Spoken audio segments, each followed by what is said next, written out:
we look at the PV loop, at the bottom right-hand corner of our PV loop, we begin with the end diastolic volume, right? Let me try to find that pointer back again. Here we go. So we start with that end diastolic volume here, and we move around the curve, okay? So beginning with the end diastolic volume, the maximum volume that the ventricle holds before contraction, right? So this is when the mitral valve has just closed, systole is about to begin, and the pressure is pretty low. It's relatively low because the ventricle is relaxed, but it's also full, right? And so then moving from there, we go into isovolumic contraction. So this is that isovolumic contraction right here that's taking place. And so both the mitral valve and the aortic valve are closed here. The ventricle contracts without ejecting any blood, and then the pressure rises sharply while the volume stays constant.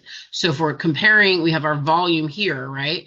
And our pressure here. So our volume is steady, right? Our volume is steady. It has not changed, but our pressure is rising. So it's rising very quickly. And so that reflects the ventricle kind of generating the force that's needed to exceed the systemic pressure and have that push right before ejection. So then that aortic valve opens from there, right? So then we go into the ejection phase. So when the aortic valve opens, that left ventricular pressure exceeds the aortic pressure, and then the valve opens and ejection begins. So again, this is that ejection period here. And you know, when the LV pressure exceeds that aortic pressure, stroke volume is then ejected as the volume decreases, right? So then we have that kind of decrease in volume. Initially we have it here, and then pressure rises and then falls, right? So we have this rise in pressure and then a fall, but volume is going down because volume is moving this direction.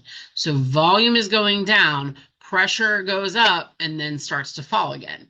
And so then, you know, the ejection is influenced by a couple different variables, right? So there's preload, afterload, and contractility.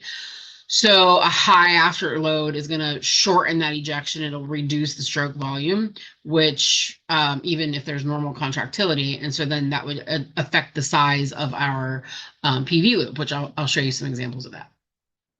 So with that, then we go into isovolumic relaxation, right? So now we have the aortic valve that's closed, and we go into isovolumic relaxation, right? So our pressure's dropping very quickly. Our pressure's dropping, but our volume is the same. Our volume hasn't changed, right? And so, you know, once that aortic pressure exceeds ventricular pressure, the aortic valve closes, isovolumic relaxation is there. And then again, the volume is remaining constant while the pressure falls rapidly. So that reflects that active myocardial relaxation, not passive filling, right? So, you know, if we have any delay here, delayed relaxation would prolong the phase of that. And then, you know, that would elevate some early diastolic pressure as well. So, you know, if there's maybe a stiff ventricle or something, you know, along those lines, then it might relax normally, but would really fill very poorly. So, you know, this is where we get into our IVRT measurements, our early diastolic tissue velocity, E prime measurements.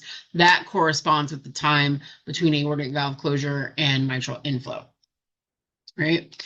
So, you know, relaxation is an energy dependent process here, right? So then we get into ventricular filling. So now we have the mitral valve opening here, right? And now we have that filling time. So now we're filling. And so with the filling that's taking place there, when the LV pressure drops below the LA pressure, the mitral valve opens, and then the filling begins, right? And so our volume is changing. So our volume is going up. So here we're on this volume side.